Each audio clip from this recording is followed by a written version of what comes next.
So before I go any further into the speech, I think it's important that I give a context to it. So, well, enough is enough. Basically, it's a speech that was made by Michelle Obama quite recently in light of certain remarks that were made about Trump against women in terms of objectifying them sexually.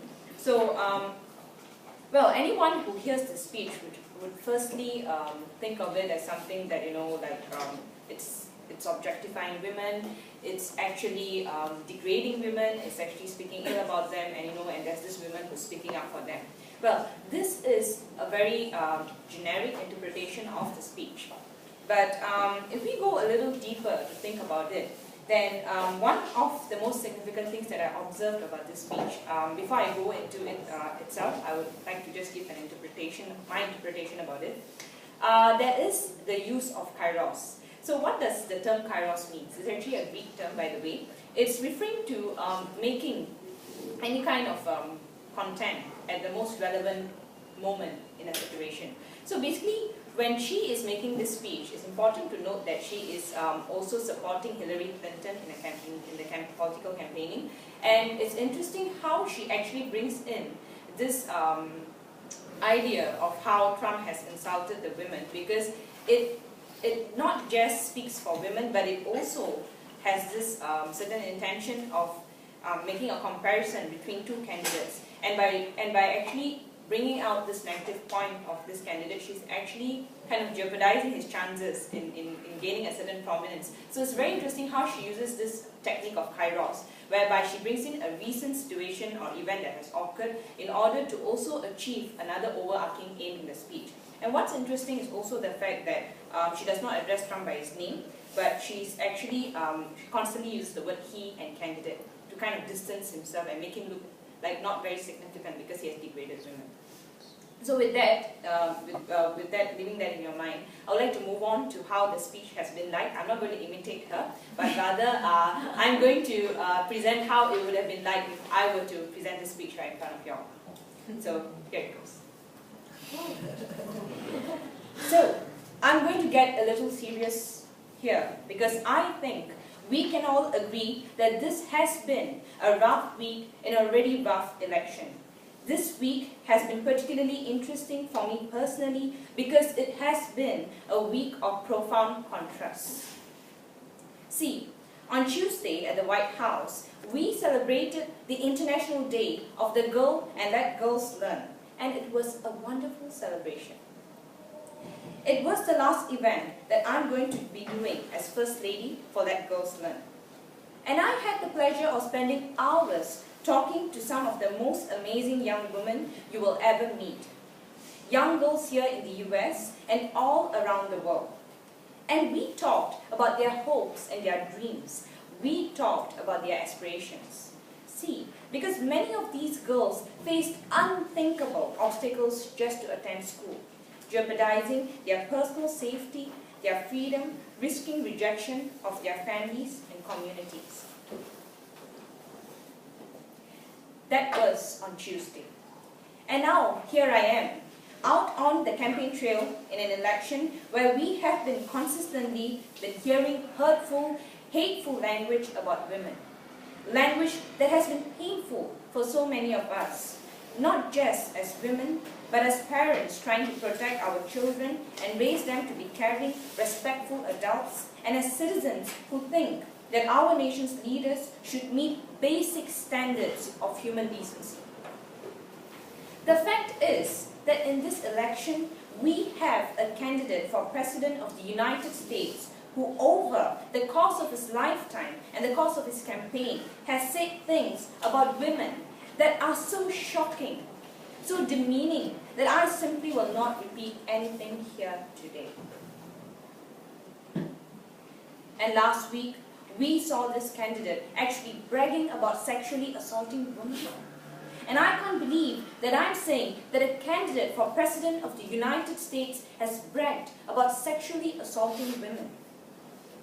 And I have to tell you, I can't stop thinking about this. It has shaken me to the core in a way that I couldn't have predicted. So while I'd love nothing more than to pretend like this isn't happening and to come out here and do my normal campaign speech, It would be dishonest and disingenuous for me to just move on to the next thing, like this was all just a bad dream. And to make matters worse, it now seems very clear that this isn't an isolated incident. It's one of the countless examples of how he has treated women his whole life. And I have to tell you that I listen to all of this and I feel it so personally. And I'm sure that many of you do, particularly the women. The shameful comments about our bodies, the disrespect of our ambitions and intellect, the belief that you can do anything you want to a woman, it's cruel, it's frightening, and the truth is, it hurts. It hurts. It's like sick, sinking feeling you get when you're walking down the street, minding your own business, and some guy yells out vulgar words about your body. Or when you see that guy at work that just stands a little too close, stares a little too long, and makes you feel uncomfortable in your own skin. It's that feeling of terror and violation that so many women have felt when someone has grabbed them or forced him on them, and when they said no but he didn't listen. Something that we know happens on college campuses and countless of other places every single day.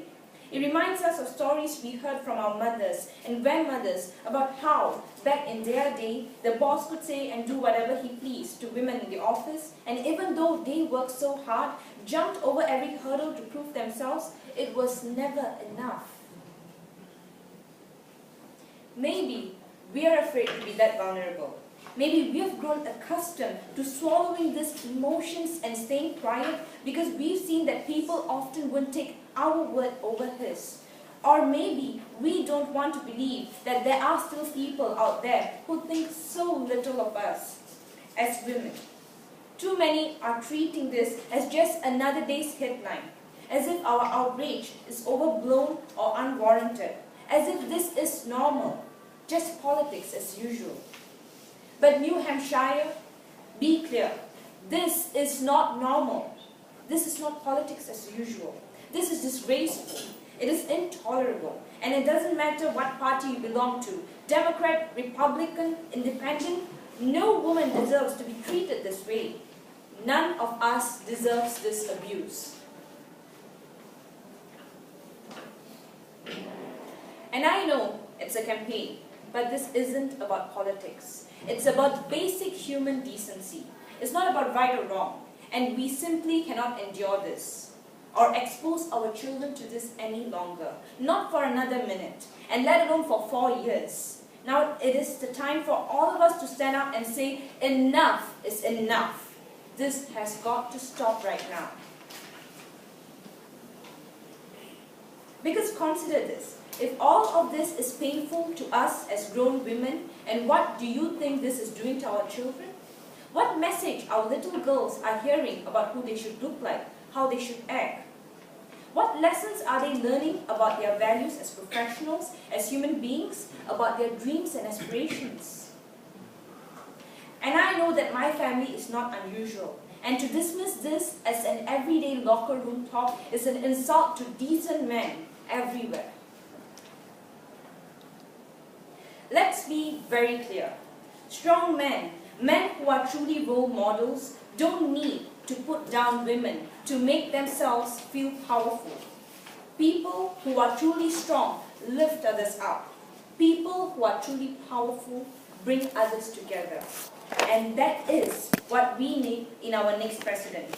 We need someone who's a uniting force in this country. We need someone who will heal the wounds that divide us. Someone who truly cares about us and our children, someone with strength and compassion to lead this country forward. And let me tell you, I'm here today because I believe with all of my heart that Hillary Clinton will be that president. I don't think so. They go for fun. Well, that was the speech that has been presented thus far. So, basically, in terms of analyzing this speech any further, it's also interesting to note how she also doesn't criticize men directly, like according to the stereotypes we have our families approach. So by the end of the day, interpreting a speech even deeper is something definitely more significant and to think about. Back to you, Toastmasters.